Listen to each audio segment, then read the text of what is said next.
I was watching what was happening when there's a war in Gaza, not here, in Brussels, we have explosion. People go out in the streets, demonstrating, social networks, and without any control on anything.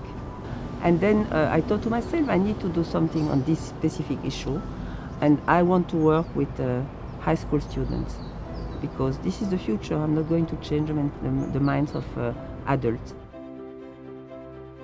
How do you deal with these issues of transmitting history, narratives, and identities? And we debate with them, and we bring them together all the time. And there is another very important part in this program. Take them for a whole weekend now, and with Monia, we train them to become ambassadors of nuances.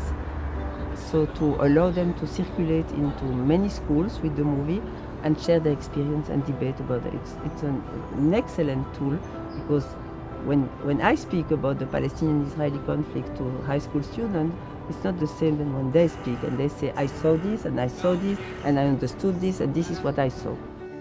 Brussels is a very multicultural city.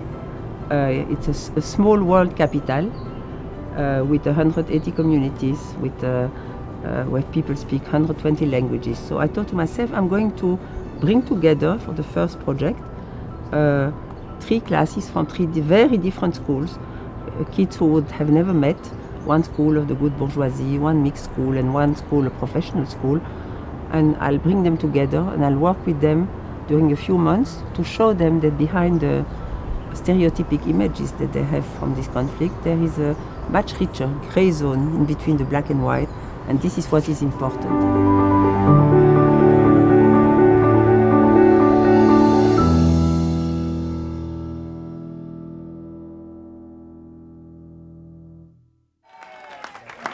It's important to show to our kids that there is a civil society in Israel which is fighting the occupation, which is fighting against its government, which is fighting for human rights.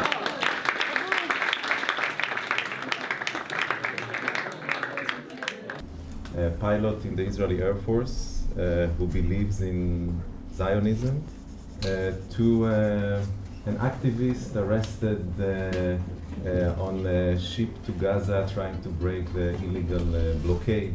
Today, I am part of the non-violent struggle for liberation of millions of people who live in this area without basic rights, without equality.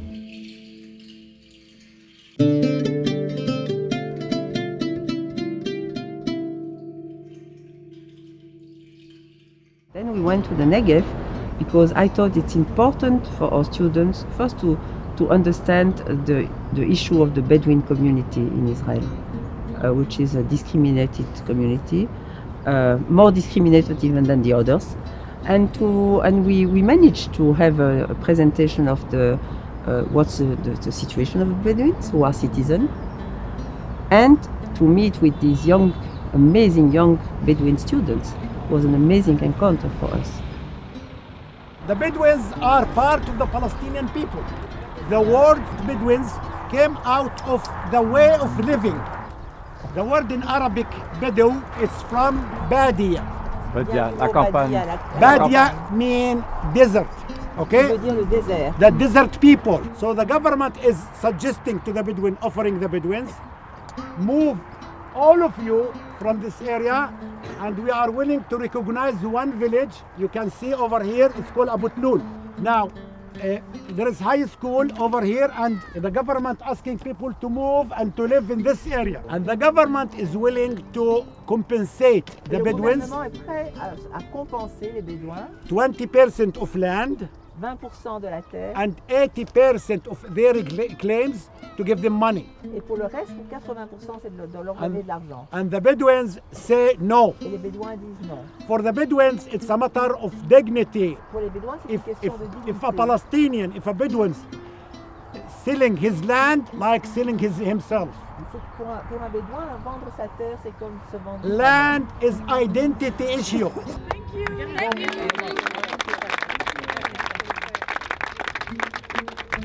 Allez, c'est parti. 1, 2, 3.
And then we went to Jaffa to listen to the choir and to meet with these women who since 10 years are singing together.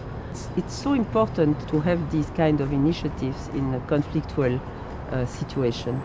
And it's amazing to see these women singing together and coming together. And even though they are not in agreement on the future, what should happen, but they do something together and they get to know each other. And so this is such an important initiative.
It's a place which embodies the tradition, the culture, the religion for all these kids.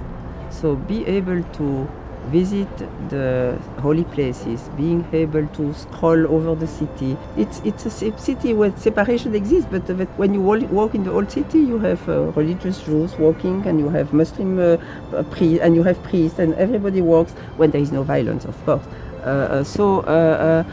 Discovering all this, and we gave them the time this time to do it. So this is why we are happy that we did it.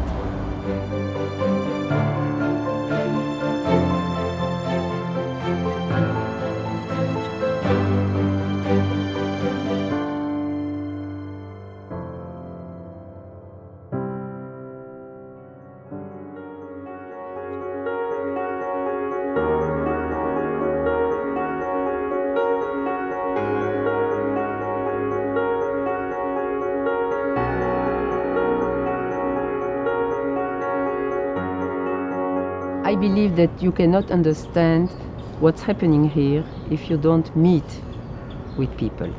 So for us, the element of encountering and debating and meeting with high school students in Israel and Palestine is essential in our program. Others have access to education, others don't. Donc il a dit que, en fait, il a développé l'argument que Gaël avait proposé avant en disant que lui, il trouve que c'est vraiment important d'être égaux à l'école, que tout le monde se sente sur le même pied d'égalité, et en particulier, il trouve que cette égalité-là... In this project, my role is just to organize and to build this debate project we've made, and we call verbal justing. And the project is just to make debates between different students from Belgium, 4 different teams, 4 different schools, and with students from here, Israel and Palestine. And we have a school from Tel Aviv, Gymnasia, a school from Jérusalem-ouest, which is called Hand in Hand. It's a bilinguist school. And a school from East Jerusalem, which is called Jérusalem School. When we are just doing an event, a verbal justing event, we do not just debate. Debate is the end, debate is the purpose, but the way to go there is a way we have to meet each other. And that's why we are making some ice-breaking exercise first. To discover everybody, to give a place to every name, to make the students in the position they have to see the other one, they have to listen to the name, which is not easy with Arabic and French speakers and Hebrew, for example. The names are not so easy to hear, they are not so easy to say. And after we are doing a second step, which is also a little bit ice-breaking, but we are going a little bit more into the communication, and we are working on the non-verbal communication. There is 2 reasons for that. The first one is that you don't speak only with words. You speak also with your hand, you speak with your body, you speak with the way you are moving and acting. And so we are doing that to let the students understand that it's very important to use their body. I've seen a lot of strategies. For example, we had the very male strategy. Who's gonna be the strongest? Let's make push-ups. And I'm pretty glad that it was filmed because it was difficult for Olivier. But then we had how do you say that? La souplesse. The stretching strategy. Who's gonna be the most stretched? And you have to go flexible. And that's very different. So you have different qualities, you can use it differently. You have I will go fast and slower strategy, and I will just surprise you. And there is a lot of, you had previously the way I will use the space in order to surprise the other. There is a lot of strategy, and it depends of what are your skills. In that exercise it's true in the debate also. But we also do that because to put students in a movement of the mind, we have also to put them in a movement of the body. They are linked. And that's why we have to put them in position where they are moving with each other, reacting with each other. And often they say, why do we do that? The important thing is the debate, but they don't realize that actually it has a really great impact on the activities and on the way everybody is moving together, is connecting. And then we are just going a little bit more to the word and the debating aspect, making exercises where they start to speak. In the verbal justing, what's very interesting is that you don't choose your position. It's not yours. A lot of the arguments are not so fair. It's a role, it's a game. And in that game, we will give you a position, we will decide the issue, and we will surely mix people. And a mixed team will have to defend the yes position, and another mixed team will have to defend the no position. When we feel they are ready, we are making teams, and we give the more serious subjects, the more serious topics. And then we are making them work in group, in teams, about that topics, to share the arguments, to discover the other arguments, just to decide a team strategy, to anticipate the other team's strategy, and to be really in the game.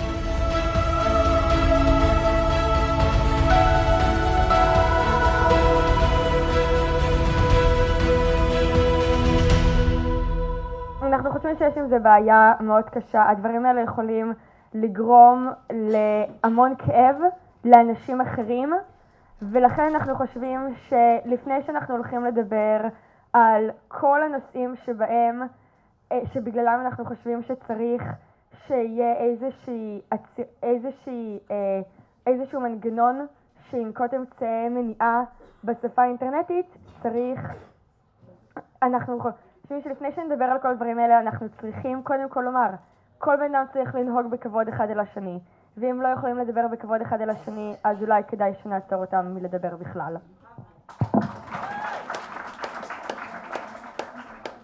What we mean is we want everyone to be able to say what they think about any topic, and this is one of the anchors of democracy. You can't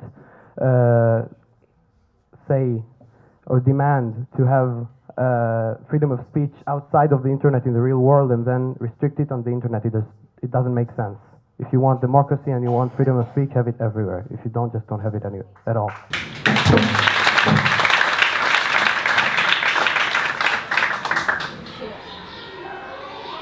On a déjà nos deux premières équipes qui vont jouer sur la question de faut-il enlever l'obligation scolaire. Je tiens juste à rappeler que c'est grâce à l'école qu'on est ici aujourd'hui. I would like to remind you all that it is thanks to schools that we are here today. Et que l'école nous éduque puisqu'il nous apprend. And that school educates us because it teaches us things. En réalité, l'école nous apprend à apprendre. In reality, school teaches us to learn. On nous apprend à avoir un esprit critique dans n'importe quelle situation. It teaches us to have a critical mind in any situation. Et de sortir de là en bon citoyen. You said that because of school you are here, but let me remind you that real school does not teach you about taxes. It doesn't teach you about how to actually use your passport. It doesn't teach you how to buy a house. And without school, with school, you waste 12 years of your life, and 50% of people don't even use their diploma. Nous pouvions nous instruire autre part et de manière différente. Souvenez-vous de Albert Einstein. We can get educated by different means. Remember Albert Einstein. Albert Einstein lui-même était connu pour ne pas apprécier les études et les sécher. Albert Einstein was notorious for not liking studies and was notorious for not even going to his classes. Il aimait apprendre, mais n'aimait pas aller à l'école. He loved learning, but did not love going to school. Alors que nous savons pertinemment que Albert Einstein est l'un des plus grands scientifiques que le monde ait porté. While we do know that Albert Einstein is one of the greatest scientists that all world has seen. Je viens de vous montrer l'exemple qui doit vous faire changer d'avis. I have just shown you the example that must make you change your mind. Car Albert Einstein n'est pas n'importe qui. Because Albert Einstein is not just anybody. Mais je suis sûre que vous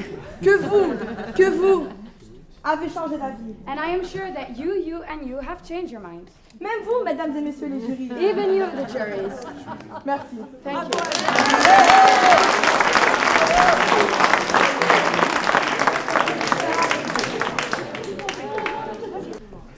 Einstein était un génie. Einstein was a genius. Mais tout le monde dans le monde n'est pas un génie. But not everybody is a genius. J'ai bien entendu ton argument. I have heard your argument. Mais qui dit moins de personnes qui suivent les cours? If you think that there should be less people going to classes, qui dit moins de personnes diplômées? Then there will be less people with diplomas. Qui dit moins de travail? If there is less work, qui dit moins d'argent? Then there is less money. Et qui dit moins d'argent? And if there is less money, qui dit moins d'accès aux besoins primaires? There is less access to primary needs. Dans le débat complet, je trouve que tout le monde se répondait. Et ça, c'est vraiment quelque chose qui était bien. Donc dans leur équipe, il y avait de très bons arguments, une certaine variété, mais aussi un sentiment de répétition. Et du coup, ça donnait le sentiment qu'ils n'avaient pas tant d'arguments que ça. And my preference goes for the left teams for the reason that I explained before. The purpose of the final is not just from the Belgian guys to be a link between the Palestinian and the Israeli. That's not the purpose of it. The purpose of it is to put everybody on the same level and just to mix everybody, and in that mix you have Western countries and you have here the Middle East. In that mix you have Muslims, you have Jewish. In that mix you have atheists, you have Christians. In that mix you have poor from Belgium and rich from Belgium, but also very social different aspects here in Israel and Palestine. And with all that diversity, we think that maybe the conflict between Israel and Palestine will have some place in the debates. But the focus on that is not the purpose.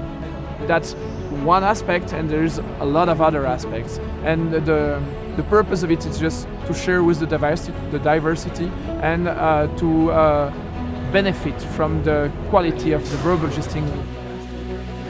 We will just invite the first two teams, and that's the teams that will debate on the first question. That question is, should we abolish borders? Devons-nous abolir les frontières? Should we abolish borders? בוא נתחיל מגבולות. מה זה גבול בעצם? גבול זה קו. Commençons par définir la frontière. Une frontière, c'est une ligne. אבל אנחנו צריכים לחשוב על משהו.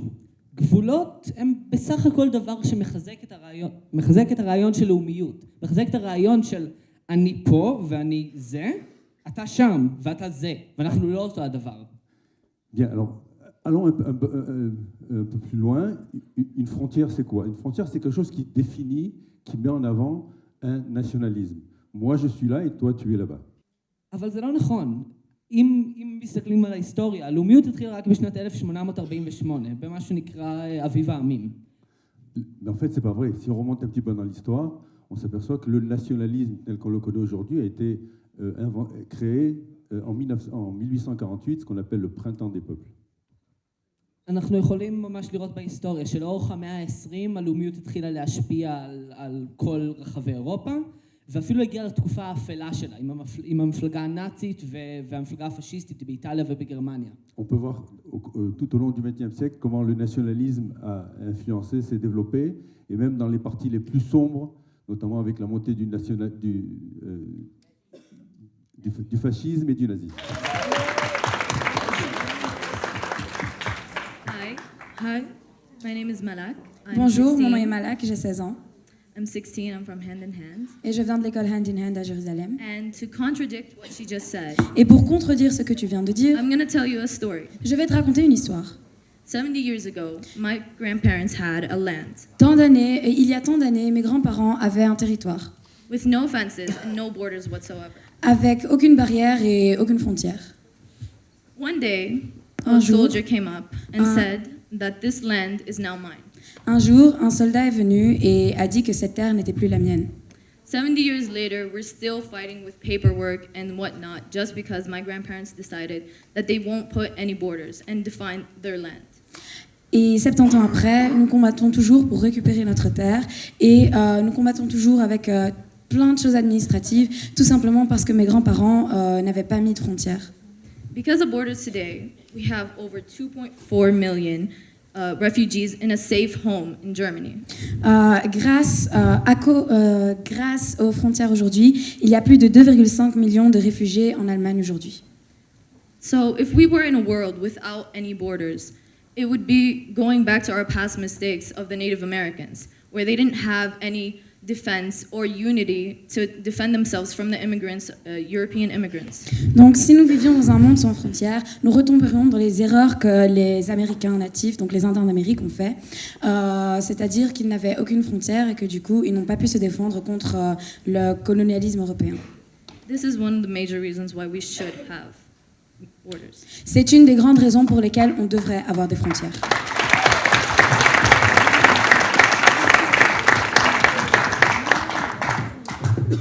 My mother is an Arab Palestinian as well as I. Ma mère est une arabe palestinienne et moi aussi. And she is from Ramallah and she lives in Jerusalem. Et elle vient de Ramallah et elle habite à Jérusalem. But to live in Jerusalem, she needs a paper. Mais pour vivre à Jérusalem, elle a besoin d'un papier. And this paper says, if you want to live with your family, then you need to have this paper that gives you permission. Et ce document indique que si tu veux vivre en Jérusalem avec ta famille, tu dois avoir la permission. Can you believe that a piece of paper has to dictate whether my own mother has to go and see her family but live with us? Pouvez-vous imaginer le fait que ma mère doit avoir un document qui stipule qu'elle peut aller voir ses enfants ou non? Why? Why should a piece of paper or an illegal wall dictate you from seeing the ones you love? Pourquoi est-ce qu'un document et un mur illégal devraient dicter si oui ou non tu peux aller voir ta famille? Or creating a relationship with someone you never thought you would meet before? Ou de pouvoir créer une relation avec quelqu'un que tu pensais ne jamais pouvoir rencontrer? You said that I would want privacy or space. Tu as dit que tu voulais une vie privée et de l'espace. But neither me or my mother would want privacy or space from my own family. Mais moi et ma mère, nous n'avons pas de vie privée ni d'espace pour la famille. My mother is one out of thousands. Ma mère n'est qu'une parmi des milliers. So imagine how the rest would feel. Alors imagine comment le reste se sent. Imagine how you would feel. Imaginez comment vous vous sentiriez. And that is why I want to abolish all borders. That is why we want to abolish all borders. Et c'est pour ça que je veux abolir toutes les frontières. C'est pour ça que nous voulons abolir toutes les frontières. Thank you. Merci.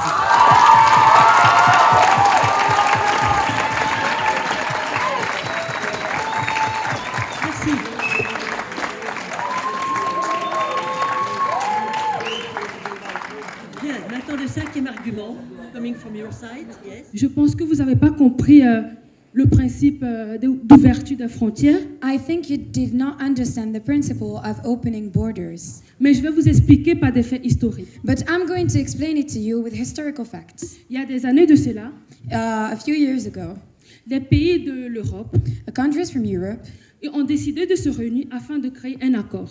Decided to unite to create an agreement. Et le but de cet accord, and the goal of this agreement, c'était la libre circulation des biens, was the free circulation of goods, des services, of services, et surtout des personnes. And mostly of people. Et je pense que, et je suis même sûre, I think and I am sure that que c'est l'une des plus grosses erreurs que l'Europe a commis. That it is one of the greatest mistakes that Europe has known.